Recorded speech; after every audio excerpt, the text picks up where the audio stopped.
Hello everyone and welcome back. My name is Kristy and I am located in Western Massachusetts, which is zone 6A. My last expected frost date this year is going to be on May 10th, with an average last expected frost date is May 15th. So if you are somewhere in that area or have an average last frost date at me, then you're in luck, because today we're going to go ahead and start one of my favorite native plants, which is going to be the Scarlet or red bee balm. Now, before we go ahead and get seed starting, I'm gonna go ahead and show you some pictures of the red bee balm, as well as a little video that I took of some hummingbirds that were going ahead and buzzing around my vegetable garden last year, and share with you some fun facts. So what's really neat about this bee balm is that it has a long bloom. It can bloom anywhere from 8 to 12 weeks. So you're gonna have this beautiful flower, especially I should say a fragrant flower, blooming in your garden for multiple weeks. It is a perennial wildflower that is native to North America. The bee balm can go ahead and bloom from early spring to late summer. So again, it can go anywhere from 8 to 12 weeks of blooms. And what's really cool about bee balm is each little petal is actually a flower, and it's 2 petals that create 1 tube, and each of those tubes you see is a flower. So once it starts to bloom in early spring, it's going to bloom from the center of the flower, and then gradually it will lose those petals, and then it's going to go ahead and make more flowers in a ring around the center. And each time it drops petals, a new ring forms. So that is why it goes ahead and has such a long blooming life cycle. Red bee balm can grow anywhere from 2 to 4 feet tall. This also depends on how much sunlight that you give your bee balm.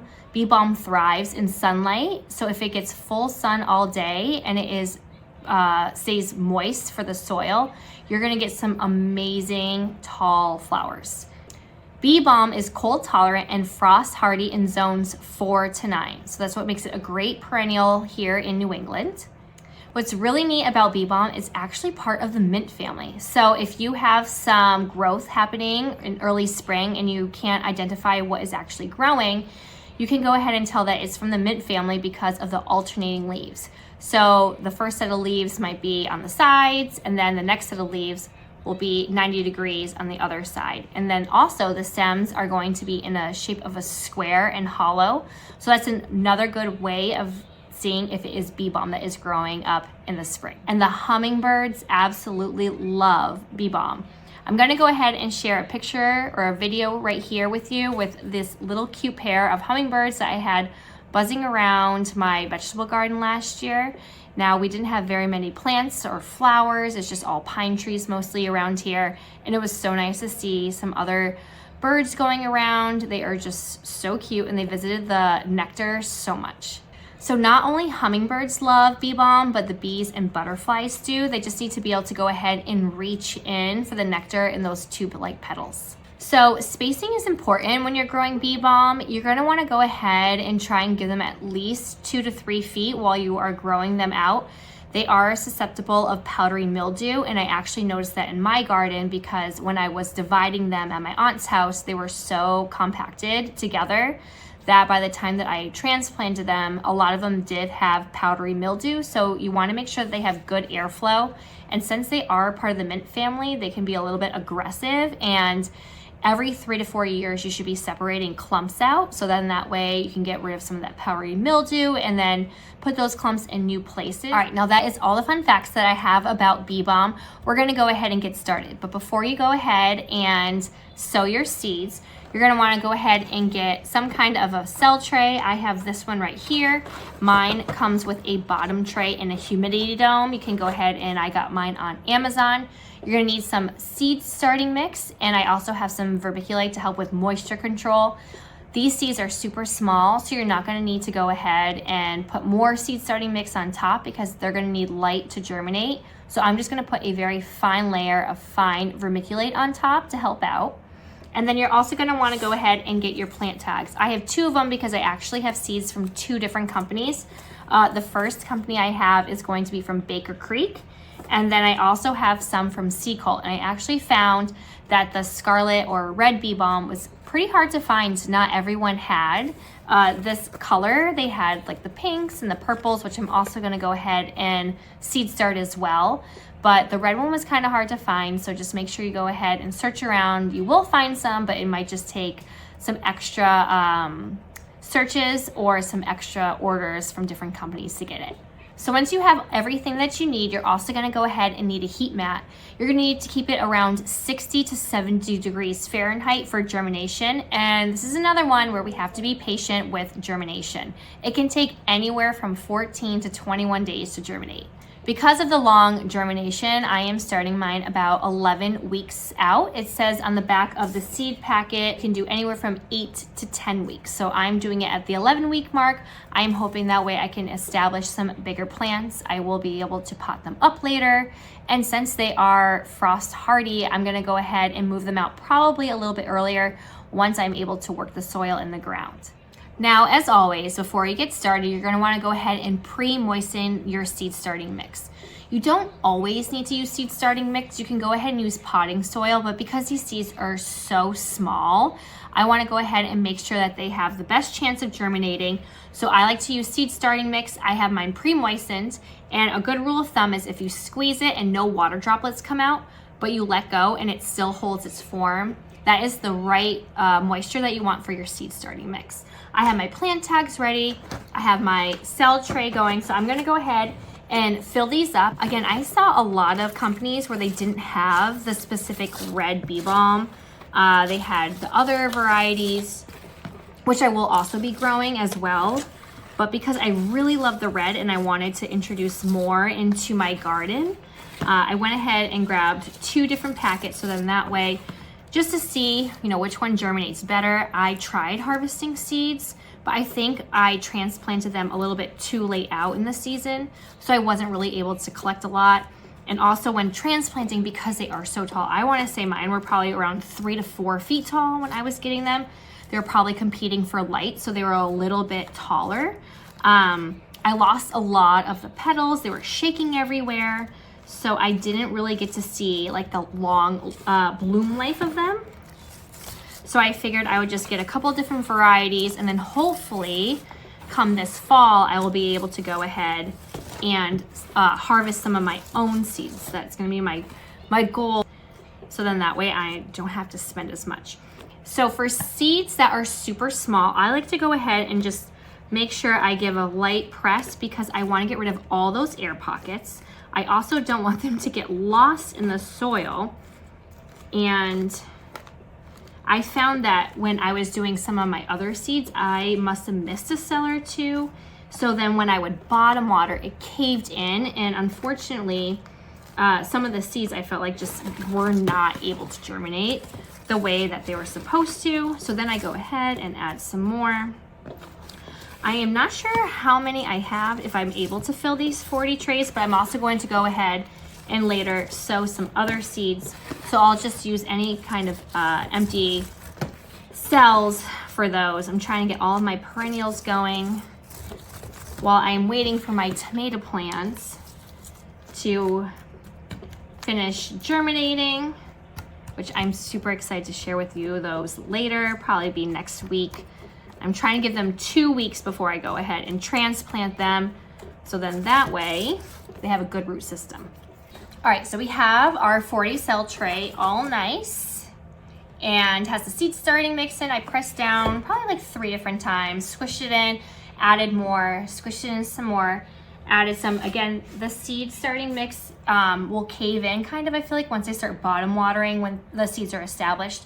So it's really important to go ahead and make sure you get all those air pockets out. All right, first, I've had some really good luck with Cult, so go ahead and check them out on Etsy. I had all of my echinacea plants start, and I'm actually really happy with this Etsy seller if you are looking for some seeds that you might not get. And I mean, I don't know if you can see, they are super teeny tiny. And again, it's hard to find. So I know that this one, I knew I wasn't gonna be getting too many. I'm gonna go ahead and put 1 per cell and fingers crossed that they all germinate. Again, if I have anything extra, I will go ahead and use this space for another perennial plant. All right, so I'm gonna do these ones with you, and then we'll do a time lapse after. The only thing though is when they're really small and they're in these plastic baggies, I find it super hard to get them out. And I forgot my toothpick. So we are just gonna really hope that I can get one at a time. All right, so let's see. And I'm also just gonna triple check and just make sure I pack it down right where I plan on placing the seed. So then that way it won't get lost in the soil. And you still wanna make sure that you press the seed in so that it has good contact with the soil. And sometimes you'll still find some larger pieces in there, especially with these harder seeds.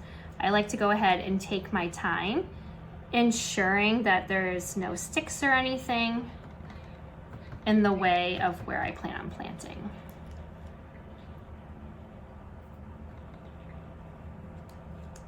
I think I'm actually doing pretty good without a toothpick and getting all the seeds. All right, so it looks like there was, I think there was supposed to be about 10. I might have had one stuck. I got, oh, actually, nope, there's number 10. Perfect. All right, so we have 10 of them from Sea Cult. And so I'm gonna go ahead and take my next marker and I'm gonna go ahead and put the Baker Creek ones starting in the 3rd row. All right, so now on to Baker Creek. And these ones, I'm just gonna go ahead and dip in my hand. I did get a handful more from them. So if you're trying to figure out where to order from, Baker Creek does have more in their seed packets. I'm gonna do the same thing. I'm just gonna go ahead and lightly press down where I plan on doing it. And then we will keep on going.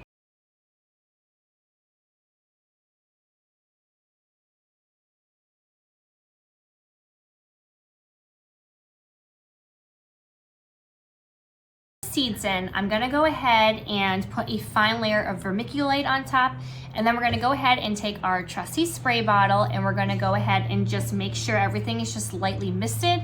That way everything has good contact. You want some good germination. Again, when you put this on the heat mat, make sure that it is at 60 to 70 degrees. So it's going to be probably a little bit more important if you do have a probe, so then that way you can go ahead and make sure that your heat mat is at the appropriate temperature. Okay, so we're gonna go ahead and take our fine grade vermiculite. And again, I'm going to just do a super light coating. I don't want to cover the seeds too much. This is just to help with some moisture control. I do like to go ahead and probably like every morning and every night check. I wanna make sure that everything stays nice and moist.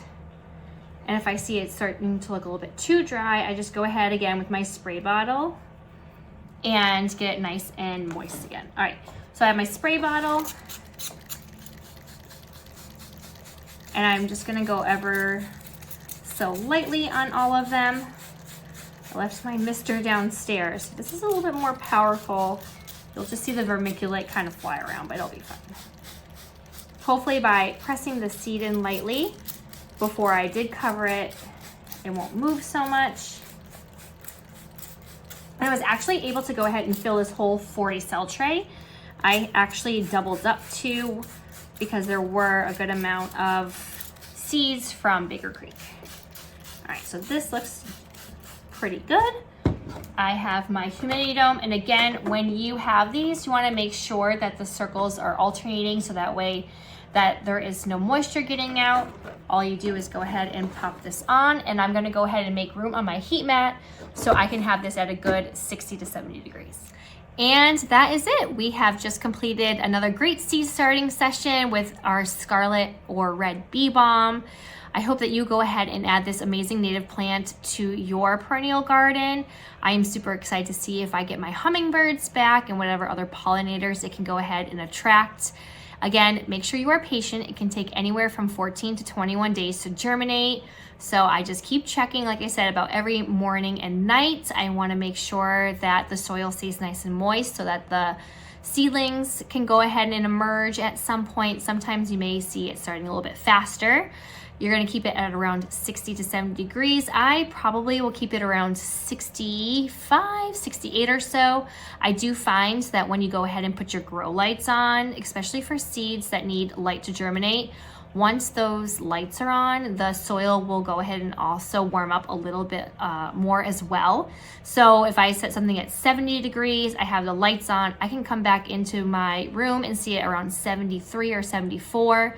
So just aim for something maybe a little bit lower if you do have like a good 10 degrees to work with, but that is just from my experience.